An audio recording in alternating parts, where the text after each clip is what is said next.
Pessoal, bom dia. É um grande prazer recebê-los aqui hoje para esse evento tão sonhado. Meu nome é Carlos Reis.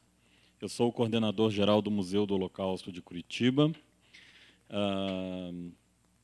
Muito feliz, muito honrado por esse evento, uma parceria maravilhosa entre o curso de Relações Internacionais aqui da Universidade Positivo, a quem eu agradeço o apoio da professora Melissa, que foi tão solícita e abriu as portas dessa casa para a gente, e também do Museu do Holocausto. Eu agradeço a presença da dona Guita, da família, que fez um esforço para trazê-lo e sabe da missão, da importância que é contar essas histórias, do seu Andor, dos dois jornalistas, biógrafos, tanto o Gabriel quanto o Salos, que vão ter a oportunidade de conversar com vocês também, agradecendo pela presença. As histórias que vão ser contadas aqui hoje não são histórias agradáveis, mas todo ensino, toda a transmissão do Holocausto tem o objetivo de ser transformador para vocês. Transmitir lições de tolerância, de respeito, de democracia, de cidadania e de vida para que vocês usem hoje. São transformadoras pela necessidade de se utilizar o legado dessas histórias para que a gente possa transformar e construir um futuro melhor para nós, para os nossos filhos, para os nossos netos e quem vier depois disso. Esse evento vai durar aproximadamente 1 hora, 1h05, 1h10. E logo depois, finalizado aqui, na sala de eventos, aqui nesse mesmo andar, seguindo aqui o corredor, não tem erro, está ali preparada uma atividade para quem queira participar e também vão estar disponibilizados alguns livros, caso vocês queiram adquirir, justamente as biografias, tanto da senhora Guita quanto o do senhor Andor, estão aqui comigo. Uma Estrela na Escuridão, escrito pelo professor Gabriel Pierin, aqui. A Tenda Branca, escrita pelo jornalista Salos Locke, e também um livro que foi lançado esse ano, também com o selo do Museu do Holocausto, que é o Luz sobre o Caos, Educação, Memória do Holocausto, escrito por este que vos fala.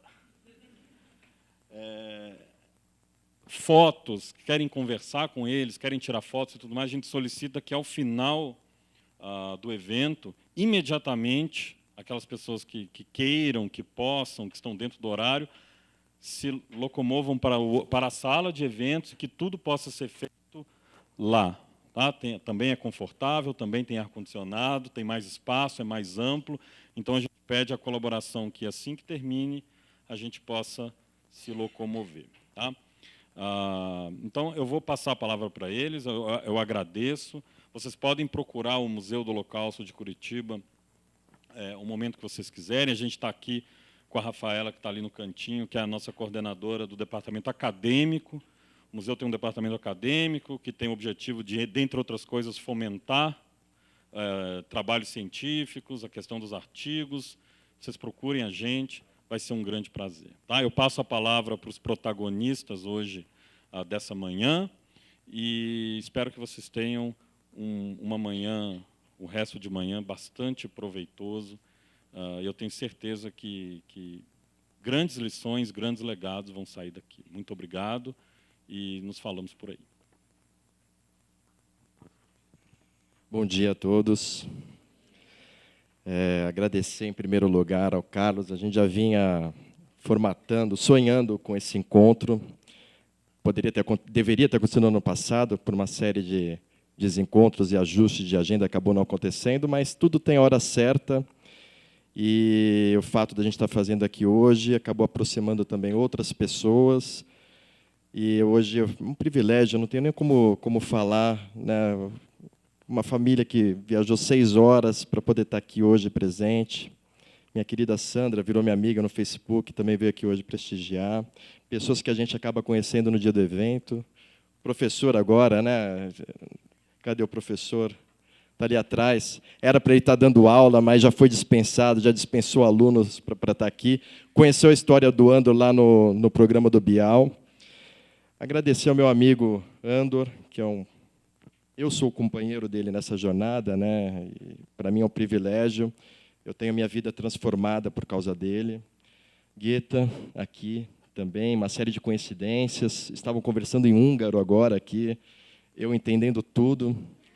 Não sei se eles estavam falando mal ou bem da gente, né, Saulos? Mas é porque a língua húngara ela é pesada, né? Mesmo se você fale com todo o amor do mundo, né? É uma língua complicada de entender. Mas eu sinto muita felicidade de estar aqui hoje presente, né? O Carlos falou bem, né? Mais do que a gente falar sobre o horror do Holocausto, eu acho que muitos de vocês conhecem as histórias através de livros, através de filmes, é o aprendizado que o Holocausto nos traz.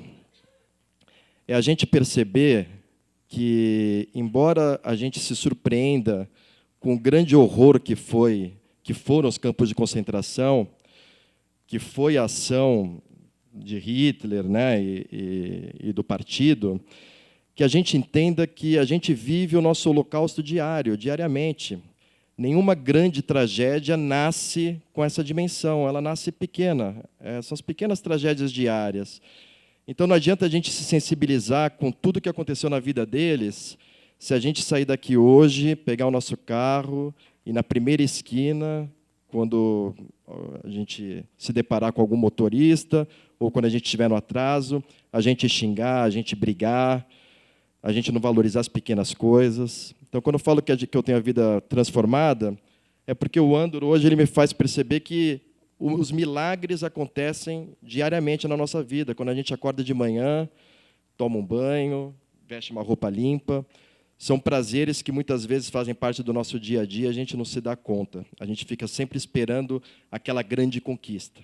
E a gente só percebe que a grande conquista está nas pequenas coisas quando a gente perde tudo. E o Holocausto ele nos ensina isso, né? Através dessas pessoas que perderam tudo. Não só as coisas materiais, mas perderam a sua condição de seres humanos. Né? Perderam parentes, perderam a dignidade, perderam a identidade. E é isso que a gente tem que se policiar, né? O que Hitler fez foi tornar o ódio aos judeus e a outras minorias uma política de Estado. Mas hoje a gente vê o ódio latente às minorias. Então a gente tem que se policiar, tomar cuidado, e isso vem através da informação. Hannah Arendt, na sua análise, né, quando ela estava fazendo uma análise psicológica sobre os criminosos nazistas, ela esperava encontrar homens monstruosos. E ela não encontrou homens monstruosos. Ela encontrou homens comuns. Né? E onde estava aquele monstro? E aí ela chega à conclusão que dentro de cada um de nós tem algo desumano.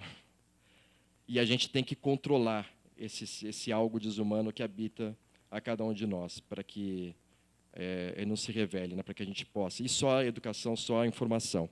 Então, obrigado a todos aqui. Eu vou deixar a palavra a eles, aos Salos também, né? Então, o Andor é o único brasileiro nato, né? Ele nasceu aqui no Brasil e ele vai falar um pouco sobre a vida dele. Obrigado, Gabriel.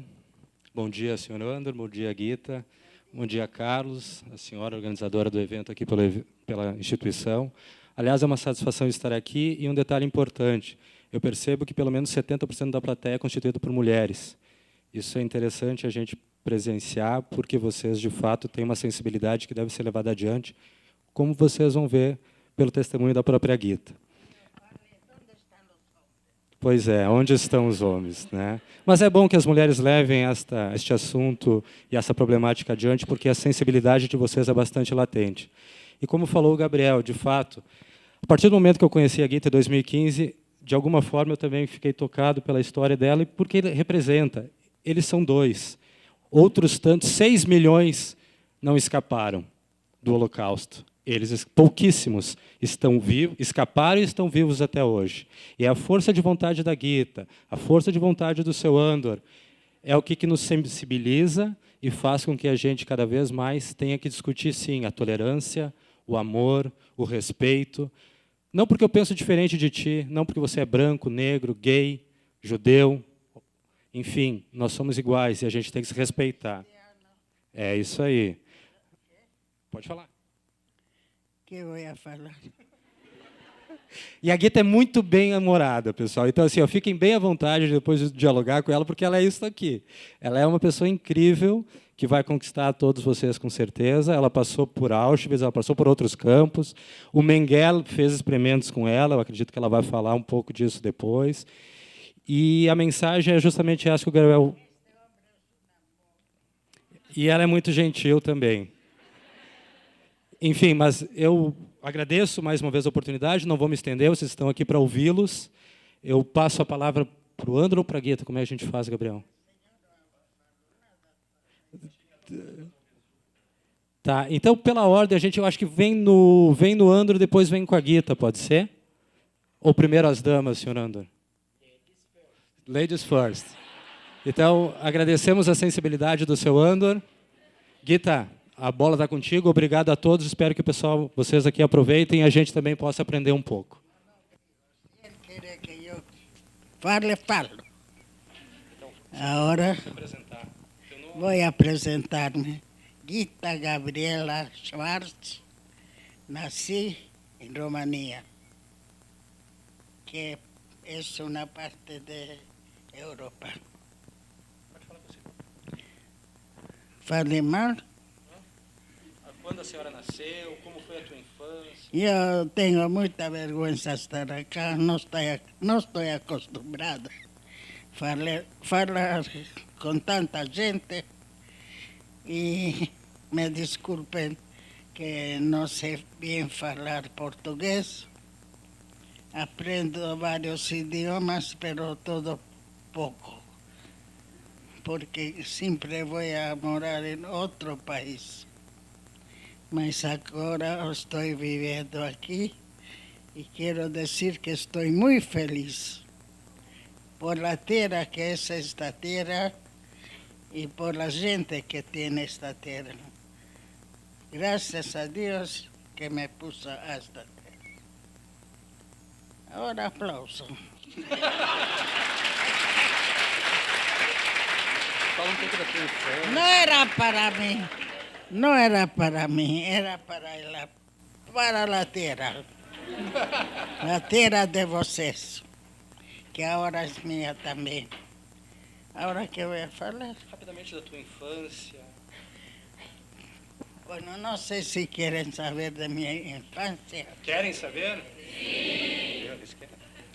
Eu tenho Sandor Alejandro Schwartz, era meu pai, de fábrica de velas, e tinha outra fábrica grande, que não vou explicar agora que é. E minha mamãe é Rosália, que era na casa, trabalhava. Ai. Eu não sirvo disto, não falei? Está muito bem, Gita. Só para quem esteja lá no fundo possa ouvir. Tá, vou falar. Que falei mais? Dos seus pais. Sí. Y tenía un hermano, Yumi, que era mayor que yo, otro hermancito, Yankov, una hermancita, creo que era Sara, no me lembro bien. Era, él sabe. Eva, sí. Infelizmente, de esta familia no sobró soy yo. Todo fue exterminado a través de la guerra y a través de maldad humana. Bueno, Es un ejemplo que todos tienen que pensar y repensar cómo se portar bien para uno mismo y para la otra persona. Y no faz mal, mejor hacer el bien para uno mismo, se siente mejor cuando hace una cosa buena, ¿no? ¿Sí o no? Sí. Entonces, todos tenemos que sentir para nosotros que somos buenos y hacer bien para todos otros. Y el otro también tiene que hacer para nosotros. Fale bobagem. Então, aplauso.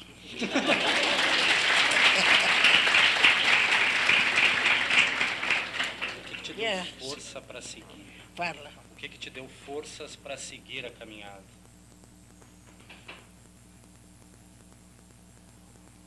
Bueno, la fuerza fue que yo pensé que voy a encontrar mis pais, mis hermanos, ¿no? Este me daba una fuerza grande para cuando vi las banderas de los rusos, comenzamos a gritar para que nos abren la caserna y ahí vinieron los polacos, porque ya estaba en Checoslovaquia en este día. Vinieron y nos abrieron ahí y nos dejaron salir. Ahí los soldados alemanes se fugiron y ficamos ahí sozinhos sin saber qué hacer. Ahí vamos a la ciudad y vamos donde los trenes, que los trenes pueden nos llevar hasta Tumaré. Entonces mi tía con mi tío, mi tía con mi prima, caminaba de frente y yo con una amiga caminaba atrás. Llegamos a la ciudad, ¿dónde está mi tía? ¿Dónde está mi prima? Desaparecieron. Yo no sabía nada. Mi amiga ya se fue, vinieron por ella y por mí ninguém veio. Y yo sentaba ahí en la rúa, igualito como ella, y yo estaba llorando. ¿Qué va a ser ahora de mí? Yo tenía 15 años, era una bobiña, y el destino me bateó de más, porque ella era de una familia bastante rica, no mucho, pero bueno, y no estaba acostumbrada a nada así terriblemente malo. Y así llorando una señora de la casa, una de, ¿cómo se llama? La ciudad. ¿Ah? Checoslovaquia. Sí, Praga. Entonces vino una señora y me preguntó por qué estoy llorando. Y yo le conté mi desgracia. Entonces me llamó a su casa y me dio de comida, me dejó que me lave y me dio una ropa limpia. Y dijo, ay, hijita, ven este dinero y va de frente para la estación de tren y seguro tú encuentras ahí tu pariente. Entonces le agradecí mucho y comencé a caminar, siempre preguntando a la gente qué es el estacionamiento. Bueno, por fin llegamos, quiero decir llegué, y comencé en este lugar buscar a mi tía y mi prima, y ya oscureció y yo no encontré a ellos. Ahí vino un ruso soldados llenos, estaban los rusos, los vagones llenos con soldados rusos.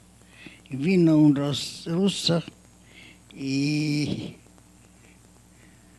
queria abraçar-me. A Guita era muito bonita, como vocês podem ver. Ainda é, né? Mas jovem. Não era bonita, pero era mulher.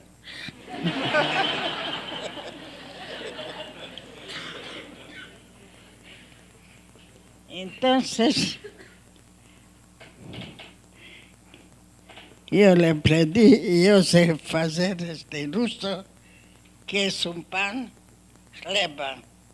E que é uma mulher que não come já nunca nada, casi. Aí estava morto de fome. E eu dije, então me dá chleba. Chleba é russo pão. Já sabem, se tem que pegar, pedir, em russo pão é chleba. Ahí me dijo que ven, donde los trenes, ahí tengo chleba y te voy a dar. Yo dije, no, tú me traes acá, yo no voy a los trenes. Oye, yo tenía un poco más de 15 años, pero estaba muy inteligente. No quería, no fue con él. Y él estaba zancado y quería agarrarme. Y yo le di un empujón, porque creo que era bebado, y le puse y comencé a correr. Y corría dentro de un polaco que cuidaba de los trenes. Ay, filhinha, ¿qué pasó contigo? ¿Por qué estás corriendo? Ay, digo, un ruso quería agarrar. No lloras. Ven, yo tengo un cuarto acá para mí. Ven, puede descansar. Y vos de mañana se va a buscar su tía. Ay, otra desgracia. Entonces yo dije, no me disculpe, pero yo tengo que ir ahora a buscar a mi tía porque vamos a viajar ahora. Entonces me fui a buscar y no encontré ningún lugar. Me metí en un oscuridón para esperar a ellos. Y de mañana, ¿quién no aparece allí? Mi tía con mi prima delante de mí. Llegaron y me contaron que una familia polaca les convidó en la casa para comer y todo de bon. Y ya decidieron para van a dormir ahí. Ellos durmieron tranquilamente allí. Y a mí me dejaron ahí buscar toda la noche a ellos. Bom, fue así que fuimos donde los trenes y subimos a los trenes, como las vacas, no había sentarse nada. Jugaron a no sé cuántos, 50 gente en un ¿cómo se llama? Un lugar. Vago. Obrigado. Por el vago. Entonces había un vagón y nos pusieron en este vagón todo fechado. Nos pusieron unas latas para hacer chicocó. E não sei. Pessoal, isto que ela conta é uma parte da volta dela para casa, depois de Auschwitz. Quando ela chegou em casa, Guita, de volta a Satu Mare, a senhora reencontrou o seu lar, sua antiga residência. Sim. E quem que está... Ela esperava que, ao bater a porta, quem pudesse abrir a porta seriam os pais dela. Quem que abriu a porta para ti? Meu tio. E qual foi a tua reação nesse momento? Terrible, Por quê? porque mi tío era mi tío, no era mi pai. Ela esperava reencontrar os pais. En e mi quando casa viu, tenía que estar mi pai y mi mãe. pessoal, e pior, entre aspas, os tios ficaram tão tristes com a vista dela do que ela própria em relação a eles, porque eles imaginavam que a casa já era deles, É. à época. E ela era uma ameaça à propriedade que eles, em tese, teriam adquirido. Conta o que aconteceu, Guita, neste momento. No, yo conto a ellas para que aprenden que tengan miedo de la gente mala. Si un tío puede hacer así para una, ¿cómo se llama? Sobrinha. Sobrinha. Entonces, ¿qué uno puede esperar de los gente extraña? ¿No? Bom, aí a Guita se tornou uma visita indesejada na própria casa. É. O que eles fizeram? Eles providenciaram um marido para a Guita. Uma pessoa mais velha do que ela, que sim, tinha carinho, afeição pela Guita, mas a Guita era uma mocinha, 15, 16 anos, ele tinha quase 30. Não havia afinidade, não havia sex appeal, talvez. Mas a senhora casou com ele. E com, com ele e a família dele vieram para o Peru. Sim. Como foi essa construção para a gente já chegar neste cara da foto, tá, pessoal? Esse cara é importante na história da Guita. Qual foi? É o italiano? Mas depois, fala do Peru. Como é que a senhora fez a viagem? Italiano, que italiano? Era o judeu com quem me casei. Sim, a Guita veio com o marido judeu para o Peru, mas lá pelas tantas em Lima teve o italiano na vida dela. Mas que rápido faz tudo. Mas como foi a viagem? O trajeto para chegar? O trajeto da Europa para Lima. Sim. Foi de avião? De casado? Sim, depois do casamento. Ou de solteiro? A Guita viajou, ela tem quantos passaportes já aqui? Ela deve ter. Depois da guerra, o comunismo, enfim, se apropriou do leste europeu. E eles, na opinião da Guita, e na opinião de quem viveu aquela época, castigaram tanto os judeus quanto os próprios, né, no período, guardadas as proporções. E a Guita teve que fugir. Eles resolveram fugir da Polônia, no caso da Romênia, para a América, para tentar uma nova vida, né, Guita? Eu gostaria que a senhora contasse um pouquinho. E quando fomos, eu estou operada de cerebro. Verdade, não é mentira. Pero estou acá. Bueno, como foi? Como se deu o processo da saída lá da Europa, a vinda a Lima e como é que a senhora chegou no Brasil? Tenta desenhar esse caminho, por favor. Primeiro chegamos desde a Alemanha, Áustria. Um inverno terrível. Havia um hotel e não havia calefacção e uno moria de frio. E não havia nada que comer. Então havia uns ovos e eu abri e fiz um omelete, um ovo, 2. Pero era caliente, gostoso. Comimos. E aí, por fim, recebimos o permisso para viajar à América, não? Então, fuimos com o avião. Infelizmente, o avião se estragou e tinha que descer em uma ilha, Cabo Verde de África. E aí nos receberam, nos deram de comer e tínhamos que esperar com que nós vamos a viajar. E depois nos trouxeram outro avião e fomos a Brasília. Ai, me canso. Bom, a Guita não está Então, acostumada a você. falar muito, pessoal. Vocês viram que a parte de Auschwitz a gente depois vai abrir as perguntas, tá? O Mengele, eu acho que é bem importante porque isso marcou também a vida dela.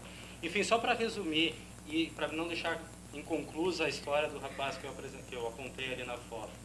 A Guita veio, eles pararam no Panamá, depois vieram a Lima, ela reconstruiu a vida dela junto com o marido judeu e o irmão dele, enfim. Eles começaram do zero, hoje uma empresa que é uma multinacional que ainda está aberta lá no Peru. E eles começaram, né, Guita? Vocês começaram costurando trapo, digamos assim. Não. E hoje é uma empresa muito importante, né, Guita? Como é que assim, a senhora saiu do nada, numa situação, né, horrível?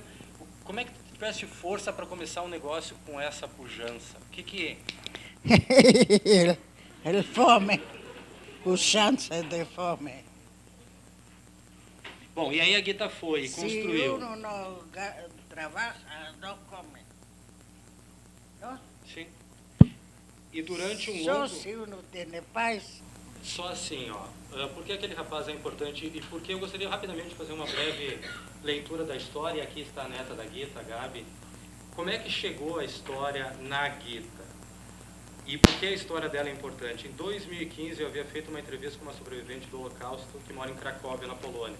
A matéria foi veiculada na revista Super Interessante e a Gabi leu. E entrou em contato com a revista através do e-mail, eu acabei chegando na Guita. E eu fui para entrevistá-la, não fui para escrever um livro.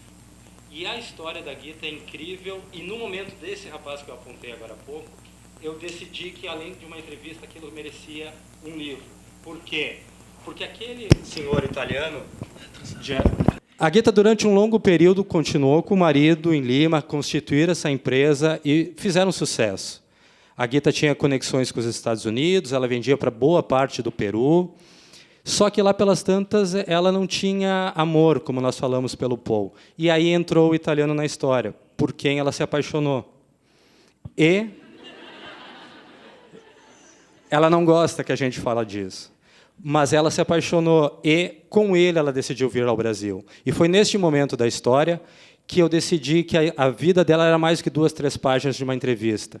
Era um livro. Porque, além de ser italiano, dizem, né, Guita? Não vamos afirmar aqui, até porque a Guita não sabia dessa história do transcorrer do tempo. Foi a família que, ao longo do bate-papo que a Guita me apresentou, ele teria ligações com a máfia siciliana. Então, a Guita é uma sobrevivente de Auschwitz que passou pelo que passou, veio morar em Lima e se apaixonou, dizem, por um mafioso. Pessoal, não tem como não ter a intenção de escrever algo a respeito, e aí por isso que eu digo que é mais do que uma entrevista. Então, se nós tivéssemos 2, 5, 10 horas e a Guita tivesse condições de falar, a história dela é incrível, porque ela teve que se reinventar pelo menos umas 5 vezes na vida dela. Desde muito pequena, a família dela, como ela disse, tinha posses e eles perderam tudo. Depois ela perdeu a família. Depois ela voltou tentando reencontrar a família, não encontrou nada e começou do zero com quem ela não amava. E aí, lá pelas tantas, ela imaginou ter encontrado o amor. E com este amor veio para o Brasil. E, pasmem, este amor que ela encontrou em Lima, aquele italiano que eu apontei, lá pelas tantas, teve um outro relacionamento. E a Guita, mais uma vez, teve que se reinventar. E agora, a partir de 2015, mora com a família em Florianópolis, em São José, que é ao lado de Florianópolis, com as mulheres da vida dela, que ela chama, que a filha, as netas, uma das netas está fora hoje. E, Guita, aquilo que a gente falava, sempre a gente fala, a busca pela felicidade. Hoje, isso aqui é um breve resumo, o livro que a gente tem traz isso, tá, pessoal? É uma biografia romance. Eu digo que é um romance baseado em fatos reais. Como que a busca pela felicidade alimentou essa tua trajetória ao longo desses teus 90 anos? Não entendo. O que te fez, o que te motivou a continuar, o que te faz feliz hoje, o que te faz querer continuar viva? Como minha família, minhas netas e você também.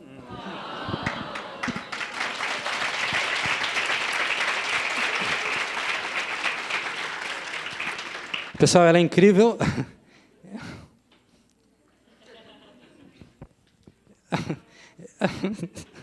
Por favor. Mas ela é incrível de verdade, tá?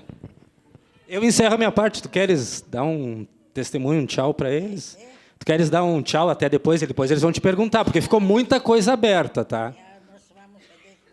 Não. É deixar o seu Andor falar e depois eles vão te perguntar e eu não sei o que vem. A gente não falou de Auschwitz, eles vão querer saber, eu acho. ¿Qué les puede decir? Yo soy tan pura. Esto sirve. Serve. No se escucha nada. Eu acho que a gente volta depois, deixa o senhor Andor contar um pouquinho e daí a gente interage com o público, tá?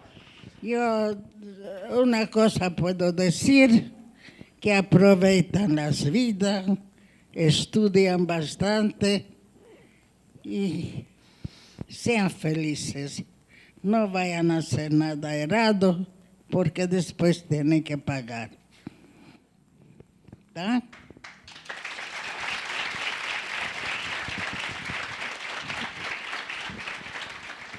Yo digo, no sé qué decir. Quiero todo bom para vos, todo. ¿Está bom?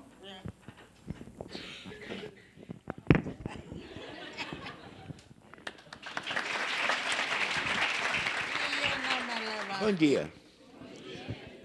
Eu dei uma proposta para vocês.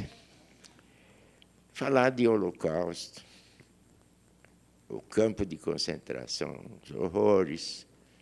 Vocês já ouviram bastante. Meu amigo que escreveu o meu livro, o professor Gabriel, e eu, nós descobrimos um know-how prazeroso.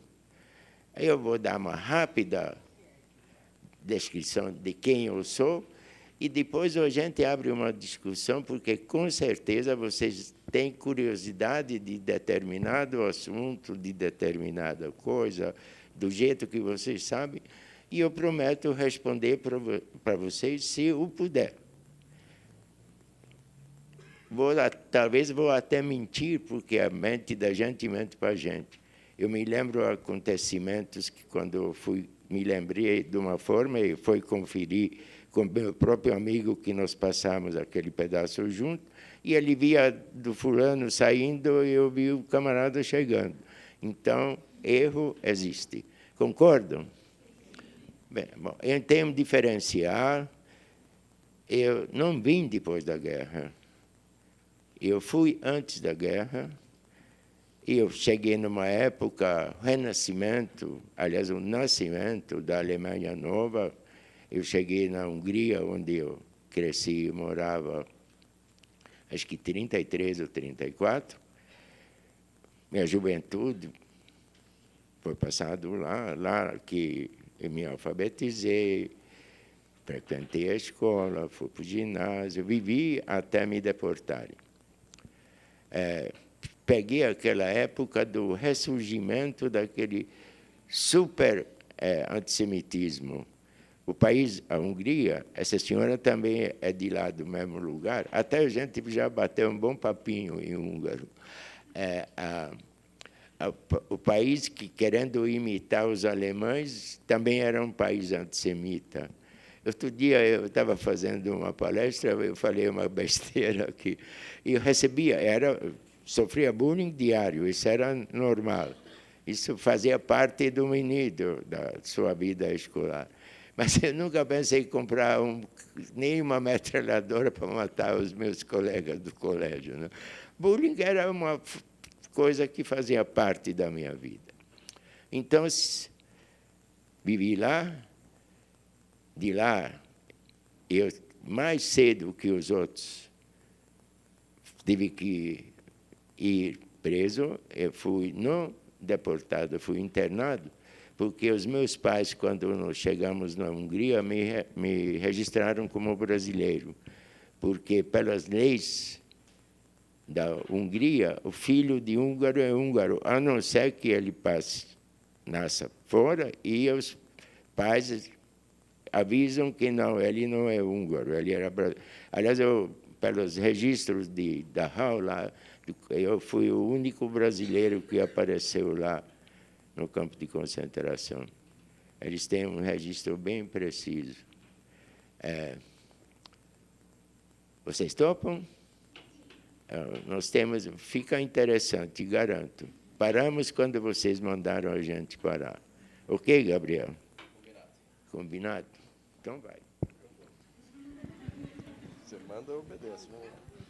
Pessoal, a proposta do Andor é que as perguntas elas vão despertando também a memória dele, né? Então, na medida que vocês forem perguntando a ele, ele vai, né, contar em detalhes. Acredito que a Gueta também, né, sobre essa trajetória. Então, gostaria já, Carlos, pode ser a gente abrir para as perguntas sobre a questão da liberdade, da libertação, ou de como era a vida no campo, enfim, fiquem à vontade para perguntar.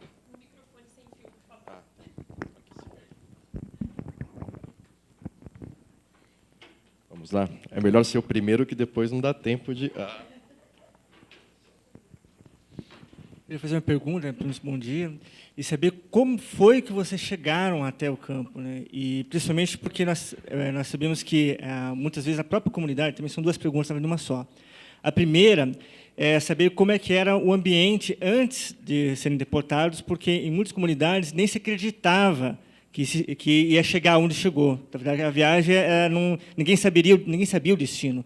Eu gostaria de saber como era esse período antes, como era o pensamento antes e como foi a chegada no campo.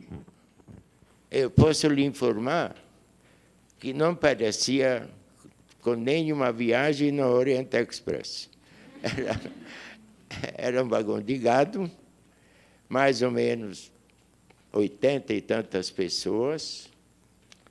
Tinha uma tinazinha lá dentro, não tinha água, não dava para deitar, não dava para ficar em pé, não dava para sentar, mas a gente estava enfiado lá. Não era uma cena agradável, tem gente que de cara não aguentou, tem gente que acabou lá mesmo, tem gente que entrou em desespero, incomodando os outros. Essa senhora deve se lembrar bem como que era. Foi uma viagem mais ou menos de 3 dias, porque os trens militares, quando chegavam, eles botavam a gente fora da linha principal, né? E quando chegamos na fronteira da Hungria, num lugar chamado Kassa, os próprios húngaros entregaram para os alemães, pediam as nossas joias, nossa falou, vocês vão morrer, então melhor dar para os patrícios que para dar para os alemães. Olha que cara de pau. A gendarmeria húngara, né? Bom, depois os alemães nos assumiram, nessa parada deram água para nós e um filão de pão embaixo do braço de cada um. Mais uma etapa, você chega em Birkenau. Auschwitz-Birkenau era o campo.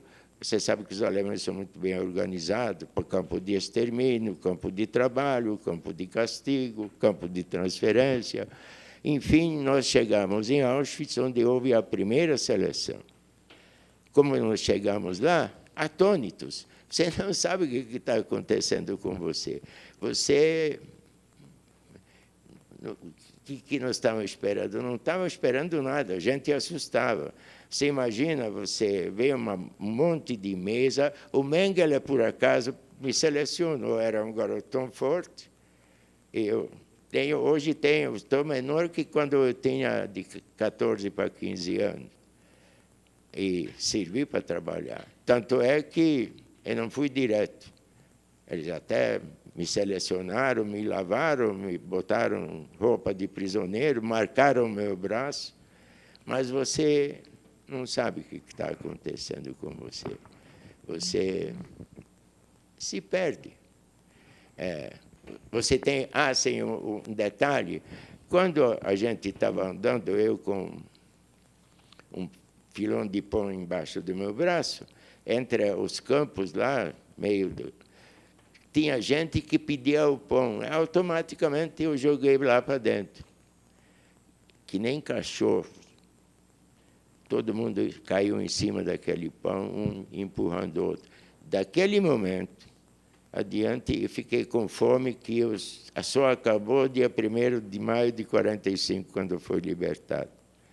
Então, eu vi aonde eu cheguei, o corpo da gente e a mente da gente é muito interessante, você vai se degradando mas poder se acomodar dentro daquela vida que não é vida, gradualmente a tua unha para de crescer, teu cabelo cai aos pedaços, a tua pele fica seca, você fica com eczema constante, os bichos que te comem deixam você com sarna, mas você vai aguentando.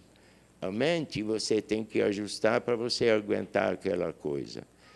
Acaba você pensar em qualquer outra coisa a não ser de fome, de comer, querer beber alguma coisa. Esse é o teu menu principal. E para você ter forças, eu não posso te explicar, até hoje acho que é um milagre, como que eu conseguia pôr um saco de cimento nas minhas costas, quando eu pesava, o dia que fiquei livre, me pesava 28 quilos. E eu carregava, a formiga parece que faz coisas assim. Como que aguentei um inverno, 26, 28 graus, a senhora lembra, 44, 45, eu não tinha sapato. Eu tinha saco de cimento enrolado nas minhas pernas, amarrado com alarme. Meus dedos congelaram, claro, minhas unhas. Aliás, quando eu fiquei livre, nunca mais eu pensei que eu ia ter unha. Levou mais de ano para, mais ou menos, eu consegui me pôr em ordem. Então, mas estou por aqui. Como cheguei lá? Não sei. Eu não posso até hoje te responder a sensação, mas eu só me lembro da... Não é bem surpresa. Você sabe que... É bendito você ficar... Sabe, você não sabe onde você está, você não sabe quem é, você não sabe o que quer, você não sabe o que está acontecendo. Respondi? Beleza, o que mais? Primeiramente, bom dia. Há um tempo atrás, eu comprei um livro, Um Sentido para a Vida, do Viktor Frankl, que foi o médico neurologista do Hospital Judeu de Viena. E foi um livro assim que mexeu muito comigo, que ele foi, inclusive, o criador da logoterapia, que é a terapia do sentido da vida. E ele fala nesse livro sobre como as pessoas, nos campos de concentração, buscavam esse sentido para a vida, né? Já que vocês tiveram a humanidade roubada, né?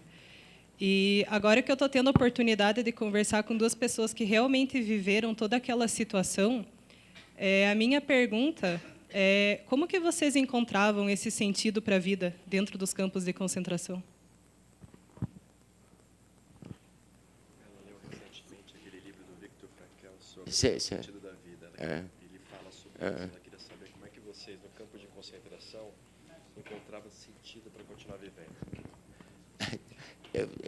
Talvez eu vá te decepcionar, mas eu estou tentando reproduzir o que eu sentia lá. Quer que eu te conte? Nada. Você vira um ser que só pensa em comer.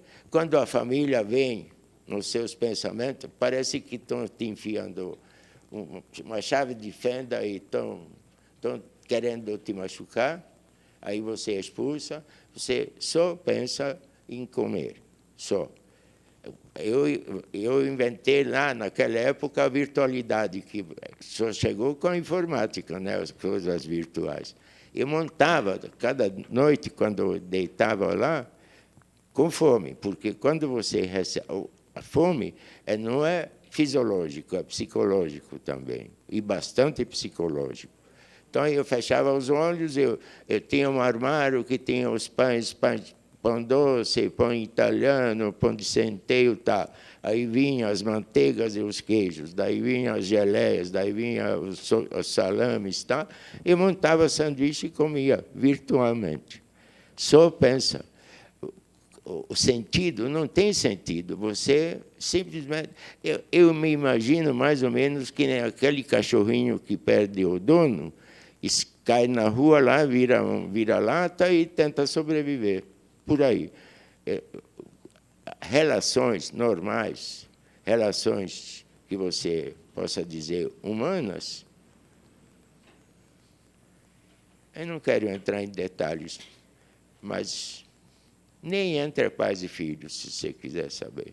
Muito raro. Eu tive uma sorte, eu estou aqui, estou vivo, porque desde a minha infância, desde jardim de infância, era meu amigo, e nós fizemos desde o primeiro até o último momento junto com esse rapaz. Ele salvou a minha vida.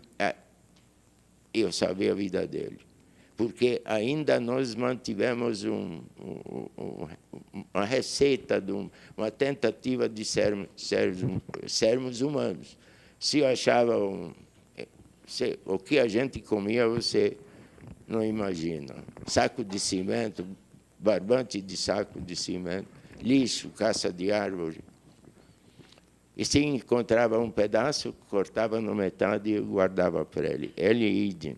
Quando ele tinha dificuldade, eu ajudava ele para ninguém perceber, por exemplo. E uma vez eu fui trabalhar em München para limpar os trilhos depois de um bombardeio, e veio um outro bombardeio onde eles soltavam bombas incendiárias. Vocês já viram aquela solda elétrica? Então, você imagina aquela claridade, de repente eu me senti dentro de um litro de leite. Não enxergava, só branquinho, branquinho. Ele me carregou para ninguém perceber, mais de 10 dias, 12, até voltar a minha visão. Então, existia relações humanas? Deve ter existido, eu não fui o único, mas normalmente não, ninguém conversava com ninguém.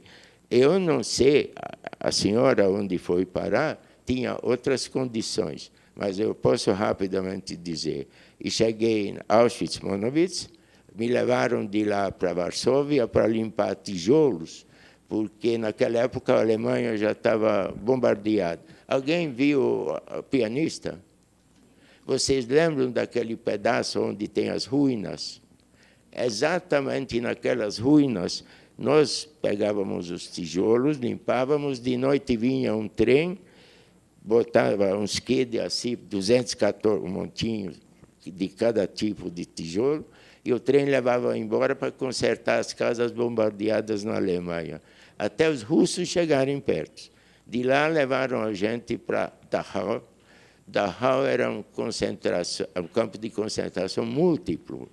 Lá tinha de transferência, de administração, de castigo, de extermínio, eram todos. E eles administravam uns subcampos. Desses subcampos, então, eu comecei a minha vida. Eu já fui várias vezes de volta lá. Eu sou um cidadão ilustre de Mühldorf, um dos campos onde eu fiquei livre. Ano passado, eu fui lá para inaugurar umas relíquias lá e o cemitério que eles agora consertaram. Então, depois, quando a guerra terminou em maio de 1945, eu me encontrava num desses campos. Esse senhor Gabriel, ele, não acreditando muito na minha história, ele me obrigou a gente se encontrar na Europa, e eu fiz o meu itinerário do começo ao fim com ele, e antes dele escrever o livro. Beleza? Andor, aproveitando só a pergunta que ela fez sobre o sentido da vida durante o campo, eu queria que você falasse sobre o sentido da vida hoje. Bom, essa é outra história, um outro capítulo. Preciso dar umas dicas para vocês. Eu sou casado há 65 anos e a minha mulher sofre a minha influência há 65, até antes que a gente se conhecia antes. Ela vive me dizendo que quem passa por lá, por favor, antes, não fiquem com pena de mim, porque estou sendo e fui sempre totalmente compensado por tudo que eu passei. A vida me devolveu com lucros. Mas, quando você passa por aquilo, um psiquiatra também me disse, você não sai mais de lá. Você está sempre lá. E tudo em relação ao que aconteceu lá, a sua atitude. E sempre costumo dizer uma coisa para vocês, que eu levo uma enorme vantagem sobre vocês. Por quê? Porque hoje, de manhã, eu levantei, aliás, na minha vida diária, e levanto de uma cama limpa, não tem piolho, não tem pulga, não tem percevejo. Tomei um banho delicioso, me enxuguei com sabonete cheiroso, cheio, minha camisa, não uso 2 vezes uma camisa, vai para a lavanderia.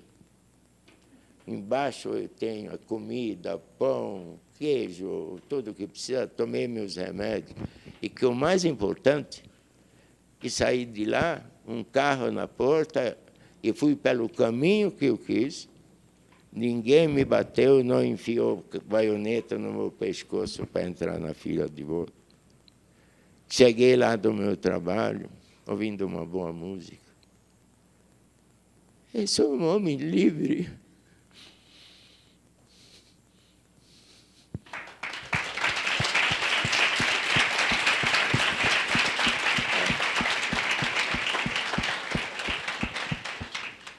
Eu posso emendar mais uma coisa? E acredita, isso vale para todo mundo. Se você tem condições de se enxergar, sair de você, olhar de frente, você vai perceber, tudo depende de você. Se você é decente, as pessoas vão ser decentes com você. Se você perdeu, você vai ser recompensado. Dependendo também, tem perdas que não dá para consertar, mas não adianta ficar nervoso porque amassaram a paralama do teu carro no shopping, que o cara não deixou lá um bilhetinho, olha, eu sou responsável, eu pago o prejuízo. E se ele não deixou, ele vai ter um prejuízo em dobro ou triplo que deixou para você. E você, de uma outra forma, vai ser. Eu acredito, a vida é muito justa com a gente. Olha, eu perdi todo mundo. Eu levei, quando encontramos na Europa, eu levei um mausoléu ao Gabriel, onde contei dos meus parentes, num bairro de Budapeste, onde as nossas famílias moravam. Contei 90 e tantas pessoas, 93, 94, que não voltaram. Voltamos em 4 e mais eu, 5. Essa era mais ou menos a proporção. Mas desses 5, os que voltaram, hoje eu tenho família na Hungria. E sabe por quê? Um operário da nossa fábrica pegou uma tia minha, grávida, com uma filhinha de 2 anos, arriscando as suas vidas, a da mulher dele também, escondeu a minha tia. Ela sobreviveu, o marido voltou, que um tio mesmo meu voltou da Rússia lá, esse era um dos 4, e hoje eu tenho lá sobrinhos e seus filhos e tal, uma família de continuação. E isso aconteceu, o mar absoluto, isso é mais uma emenda, não existe. Você sabe, né? Milhares de alemães, mas milhares de alemães perderam a vida defendendo a vida de judeus, de ciganos, de socialistas, de comunistas. Vocês têm conhecimento disso. Não existe o absoluto, não, é Hitler, não. Milhares. A mesma coisa na Hungria. E é a minha prova também. O Gabriel até conhece esses descendentes que vivem hoje lá. Ok? A vida é justa. Acredite. Bom dia. Obrigado por compartilhar a história de vocês. Por gentileza, eu gostaria de saber como foi o momento da libertação e os primeiros meses que se seguiram após a libertação. Foi a libertação dos primeiros meses. Dos primeiros meses? Bom, no dia da libertação, eu me lembro muitíssimo bem, quando os americanos abriram o vagão onde a gente estava enfiado há 7 dias, desde 24 de abril, até, sem comer um fio de capim e sem beber uma gota de chuva. Então, você pode imaginar o estado, o que estava lá dentro, e os que ainda se mexiam, que muitos já não estavam por aqui. Os americanos, os soldados, quando viam a gente, choravam que nem crianças.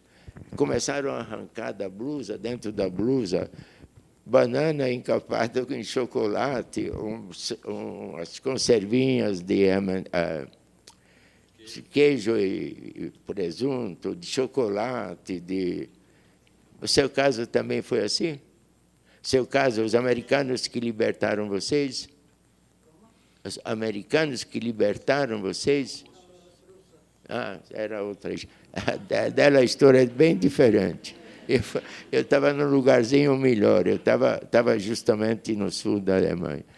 E aí, 2 horas, 3 horas depois, já chegou uma fila de caminhões, e umas enfermeiras, todas com roupa de amianto, lá trazendo tinas em cima dos caminhões, com boilers de fazendo água quente, tirando os nossos trapos, raspando a gente, dando banho. Eu fazia assim com minha perninha, se eu estava no chão, eu estava lá em cima, porque, de qualquer forma, eu estava no paraíso. E é uma coisa tão engraçada. Eu tive sorte que eu não tinha condições, estava meio fraquinho, junto com meu amigo me segurando, eu não consegui comer nada que eles jogaram, por minha sorte, porque o pessoal que avançou tiveram um problema depois. Imagina comer presunto com queijo e doces, tá? Eles davam uma espécie de papinha para montaram o hospital, arrumaram os meus defeitos. Eu tinha uns projetis que os americanos pensavam que o nosso trem era trem militar, porque tinha um canhão de antiaéreo na frente e no fim do trem. Aí os guardas alemães fizeram que a gente pegasse as nossas roupas de estrada, jogasse em cima, mas daí, mesmo assim, acho que eles voltaram mais 1, 2 vezes. Então, estava meio ferido. Os alemães que já capturaram médicos, já trabalhavam para a Cruz Vermelha, que cuidaram da gente. Essas enfermeiras americanas que vieram nos botar em condições de gente, que a gente tomava banho quando a neve derretia na primavera, assim, com todos os teus trapos juntos, não tirava a roupa. E não estava muito higiênico, não. Você imagina a alimentação nossa, e causava, aliás, era a maior causa dos mortes, a disenteria. E a gente não tinha onde se limpar depois. Até no inverno até era bom, era quentinho, cara. Você viu como a gente consegue, que ponto que consegue chegar como ser humano? Então, você ganhando isso de volta, você está no paraíso. Eu me lembro que, uns meses depois, o dia que fiquei livre, eu pesava 28 quilos, não me lembro mais quantos pounds, né? O alemão mede em pounds. E 40 e poucos dias depois, meu aniversário de 17 anos, eu dobrei o peso, já pesava 55 quilos. Também comia feito desesperado. E eu fazia planos. Eu falei, agora já sei, eu vou me dedicar à vida a comer. Às 7 da manhã, às 10 fazer lanche, meio de almoçar, às 4 lanche, às 7 janta, meia-noite ceia. E eu tenho uma briga diária com minha mulher hoje que não consigo comer nada. E como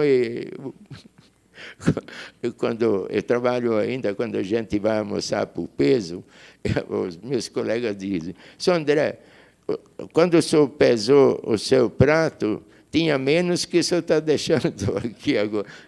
Eu não como nada, mas eu pensava que a minha vida ia ser de comer. E sabe como você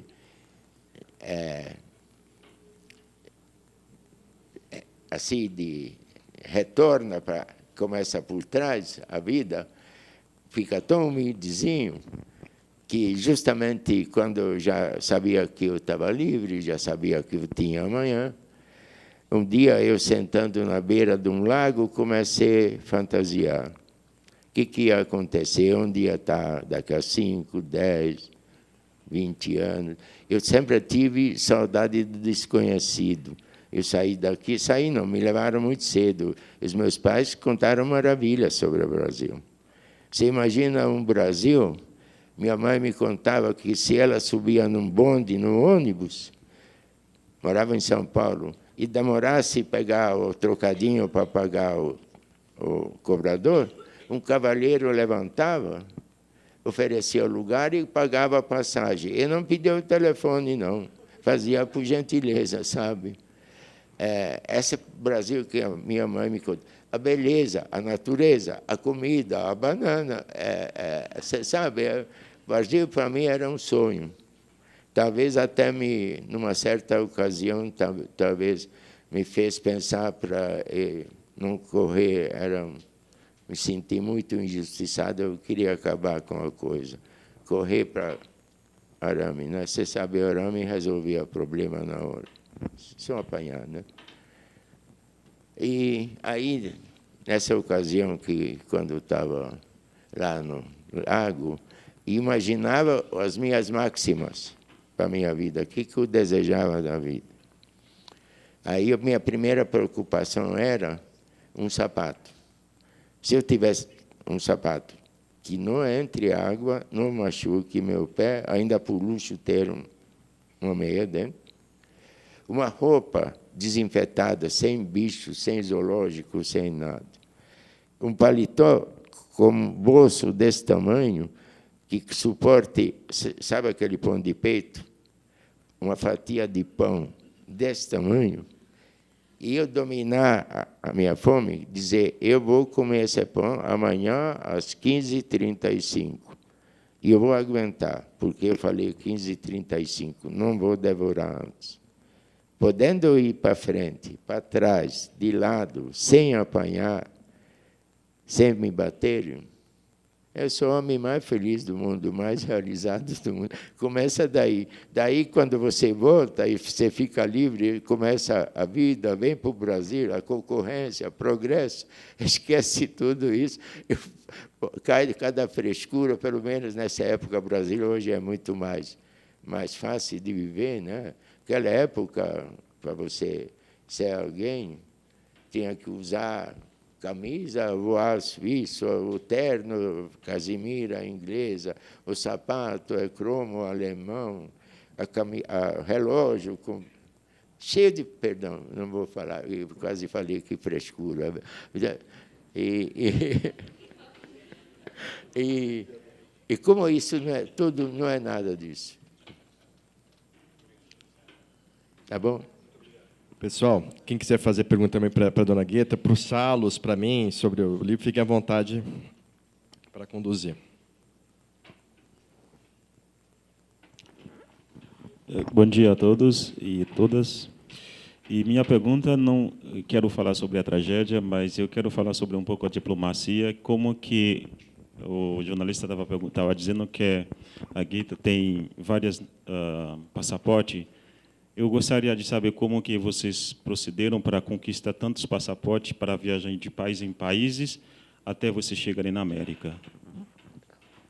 Eu só tive um único passaporte durante toda a minha vida. Depois da guerra, a Hungria ainda não tinha feito paz com o Brasil, eu fugi para a Tchecoslováquia para pegar meu passaporte brasileiro. Eu só tenho passaporte única, eu nunca tive outro passaporte, a não ser passaporte brasileiro. Aliás, naquela época, era muito engraçado. Você, aqui no Brasil também, eu até posso mostrar, quando você viajava no Brasil, não faz muitos anos atrás, você tinha que arranjar um fiador, valia por 3 meses a visto de saída, se você ficasse devendo para a Fazenda Nacional, esse fiador era a responsabilidade se você não voltasse. Esse passaporte, quando eu peguei o meu passaporte brasileiro lá no consulado de Praga, quando cheguei em Gênova para pegar um navio, eu tive que apresentar em Gênova para me dar o visto de entrada. Senão, eu não podia desembarcar aqui. O Brasil é cheio de detalhes para complicar, para ter trabalho para funcionário público, né? Então, hoje já não precisa mais disso. Então, eu não tenho outro passaporte. E o passaporte que eu peguei naquela época que tinha passaporte para 2 anos. Depois passou para 10, depois desceu para 5, agora de novo é de 10. Bom, Guita, então ele perguntou a respeito da tua caminhada até chegar aqui, como foi essa questão das cidadanias e tal. Para te teres uma ideia, ela tem agora o passaporte brasileiro, mas ela tem romeno, ela tem peruano, ela tem austríaco. Como foi essa caminhada, Guita? É isso que ele gostaria de saber. Contrabando. A minha? Não entendi. Oh, tu viu? Por favor, repita. Acho que o pessoal não ouviu. Não entendi a pergunta. A mesma pergunta. Ela vai responder agora ao rapaz. Ela que vai responder. Tá bom. Responde você. Minha trajetória, como eu vim para cá? Contrabando. Ela vai Você responder sabe a mesma mesmo. pergunta dele, sobre como é que foi retirar o passaporte. Ela vai responder para ele. Tá. Você que vai responder. Quem pode falar, Como Guita? sempre. Não é isso? Ele já respondeu, agora é a senhora. Eu já respondi. Conseguimos É. gente que nos mete em cajones en el tren. E fuimos passando Eu não de estou um país a entendendo. outro até que chegamos à Itália. Como eu cheguei na Itália? Hã? Como eu cheguei na Itália? Sim. Eu depois da guerra, eu voltei para a Hungria. Perdão, gente, agora eu entendi. Depois, Seu Andor, ela vai responder para o rapaz a respeito. então, quero. Dona Guita, ele te perguntou, e a senhora já respondeu, na verdade. Repita. Sim, Como em a senhora Itália nós conseguimos o passaporte, conseguimos, e avião, e nos levou a teníamos que chegar aqui, a Brasil. Não, mas a pergunta que ele Como fez a se senhora... chama a ilha? Cabo Verde? No había ni un blanco, todos eran negros ahí. Era una ilha de los brasileños. Não, mas Guita, ele pediu a Pero respeito dos ele- passaportes. ¿Qué? E a senhora respondeu na primeira. Foi via contrabando, é isso? No, contrabando era hasta llegar a Italia. Como? O lance dos passaportes dela, o que foi? Onde ela morava, a Satu Mare pertencia à Hungria, até no Império Austro-Húngaro. Isso aí a gente já levantou essa documentação. Mas depois virou Romênia. Daí virou Romênia. E para quem nasceu até... Não, pode deixar eu falar. Para quem nasceu até 1949... Para quem nasceu nessa região do norte da Romênia, que antigamente pertencia ao Império Austro-Húngaro até 1918, tinha cidadania austríaca direta para quem nasceu até 1949. Então, quando eles fugiram do comunismo ali em 54, eles foram até a Áustria e tiraram em Salzburg a cidadania austríaca direta. Não precisava fazer a naturalização. Porque, tipo, pelo acordo daquele, não lembro o nome do protocolo que foi da Primeira Guerra. Então, ela tirou a cidadania austríaca direta, ela e o Paul. Dali, eles conseguiram pegar dinheiro, avião para ir para a Itália. Da Itália, eles foram para o Peru, entendeu? Acabaram indo de navio depois, um pedaço da viagem do Panamá, sei lá. E do Peru, eles fizeram a naturalização lá, e depois ela veio para o Brasil e fez outra naturalização. Você me permite fazer uma observação? Me corrija se eu estou errado. O Império Austro-Húngaro acabou em 1918, com o término da Segunda Guerra. E a Hungria, no paz feito em Versalhes, que era uma paz injusta, a Hungria, que tinha 339 mil quilômetros quadrados, virou um país de 93 mil metros quadrados, que até hoje é. Então, um pedaço ficou para recém-criado Tchecoslováquia, o sul ficou para Iugoslávia e o oriente ficou para a Romênia, Transilvânia, ficou tudo para eles. E nossos não, mas eu me sinto húngaro porque fui criado lá. No lado ocidental, a Áustria, que era nossos aliados, também ganhou da Hungria o Burgenland. Quer dizer, foi uma loucura essa paz de Versalhes. Tanto que ele suscitou em redentarismo desgraçado. Todo dia de manhã, na escola, tinha que rezar. Eu tinha que virar de costas, porque era judeu, para a parede. Mas os outros, quando tinha chefe da classe, tinha que rezar a Nossa Senhora, não sei o quê, e dizendo que castiga os nossos inimigos, deixam eles que percam tudo, cheio de ameaças e de vingança, né? Mas nesse Tratado de Versalhes, para quem morou nas regiões perdidas, poderia fazer a cidadania austríaca ou húngara direta, sem naturalização. Mas essa, por exemplo, como eu morava na Hungria, lá eles não contavam isso para ninguém. Eu desconhecia. Obrigado pela orientação. Aliás, vira mexe, eu vou para a Hungria, eu vou contar para eles esse fato, viu? Eles também não sabem, os meus parentes lá. Gente, a gente está com tempo curto. Eu vou deixar só uma última pergunta, mas a gente vai continuar batendo papo aqui na sala ao lado. É só uma questão mesmo para poder terminar a palestra. Bom dia. É húngaro, tá?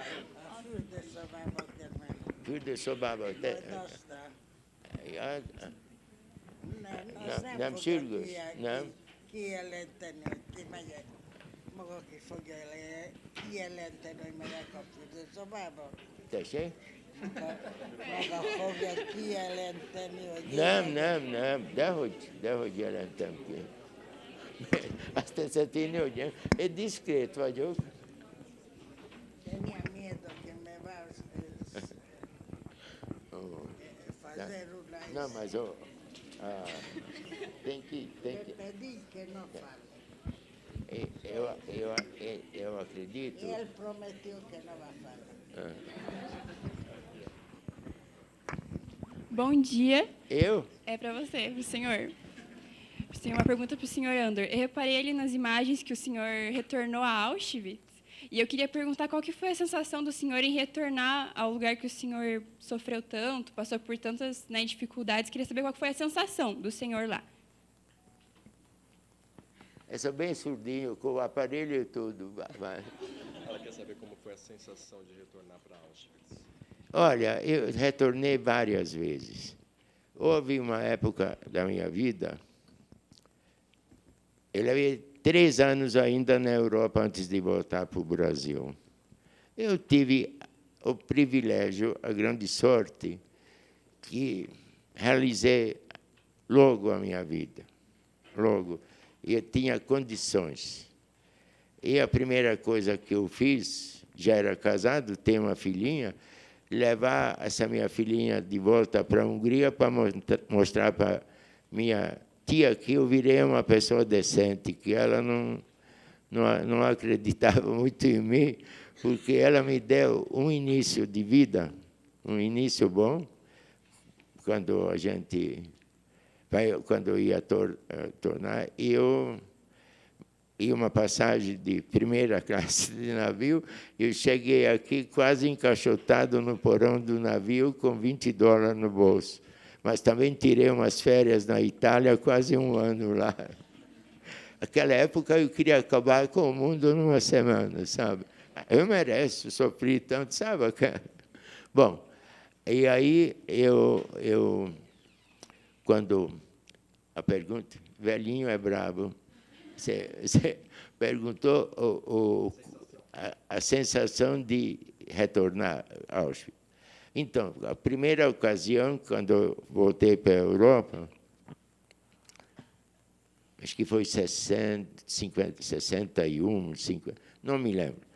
Foi com a minha filhinha e não fui. não voltei. Mas logo em seguida eu voltei, e aí eu senti uma necessidade. Essa minha tia que voltou e eu, nós voltamos para o Auschwitz. Auschwitz era completamente diferente, não tinha museu, estava bem original ainda, triste.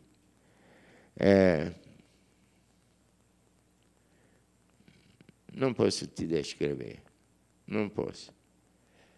Depois, em tempos eu voltava, já vim a Auschwitz mudar. Era uma necessidade idiota, né? Parecia que eu ia recuperar a minha mãe, sabe?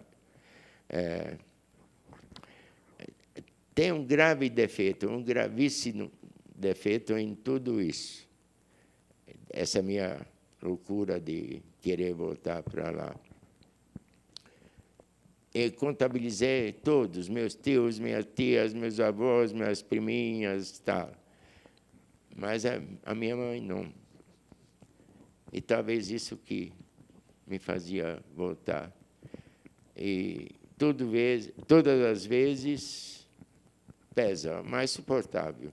Mas é uma espécie de masoquismo. Eu concordo, se você pensar que é isso, eu acho que você tem razão.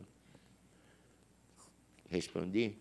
Agora, os outros campos, e vira mexe, os outros campos, para mim, é lugar de férias.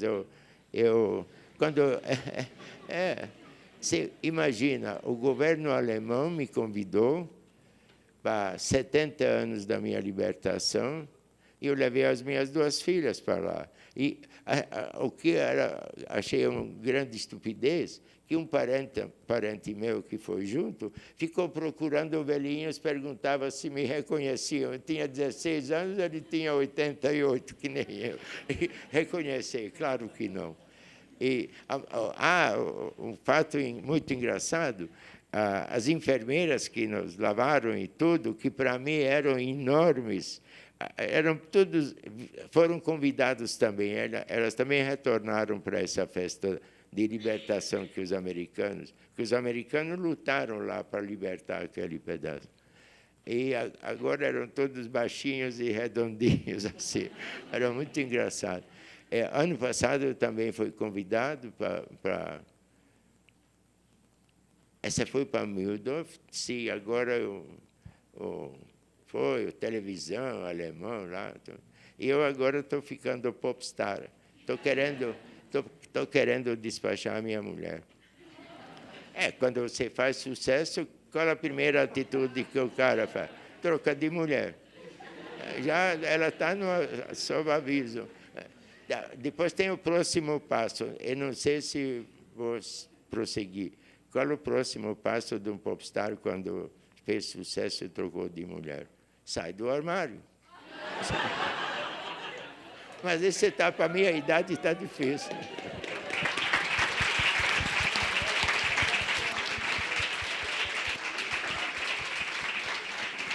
Pessoal, infelizmente a gente vai encerrar, né? A organização vai encerrar formalmente, mas gostaria de manter esse canal aberto com vocês, porque a palestra ela não se encerra aqui, né? A gente tem esse dever de levar a mensagem adiante, espalhar. Então, a gente tem uma página do livro no Facebook, também tem a minha página pessoal. Tem um canal no YouTube com vídeos da viagem que a gente fez juntos, vídeos também das palestras, das entrevistas. Então, fiquem à vontade para procurar no YouTube e no Facebook, pelo meu nome, pelo nome do Andor, pelo nome do livro. E a gente gostaria de manter esse contato com vocês. Muito obrigado. Obrigada. Então, em nome do curso de Relações Internacionais da Universidade Positivo, eu gostaria de agradecer aos nossos palestrantes por compartilharem essas histórias, os seus aprendizados e por nos ensinarem tanto. As nossas portas estão sempre abertas, agora já sabem o caminho, né? Se quiserem nos visitar em outras oportunidades, tenho certeza que nenhum de nós vai se cansar de ouvir essas histórias tão importantes e salientamos sempre que é muito importante o lembrar, né? Para que a gente nunca esqueça e para que a gente valorize todas as oportunidades, né, que nós temos. Então, como já foi mencionado, nós continuamos então o evento na sala que fica do outro lado desse corredor, aqui mesmo do 5º andar, a nossa sala de eventos para os alunos de RI, onde foi o evento do início do ano. E lá nós teremos, então, a venda dos livros, as fotos, e vamos continuar a conversa. Então, agradeço mais uma vez aos palestrantes e a presença de todos.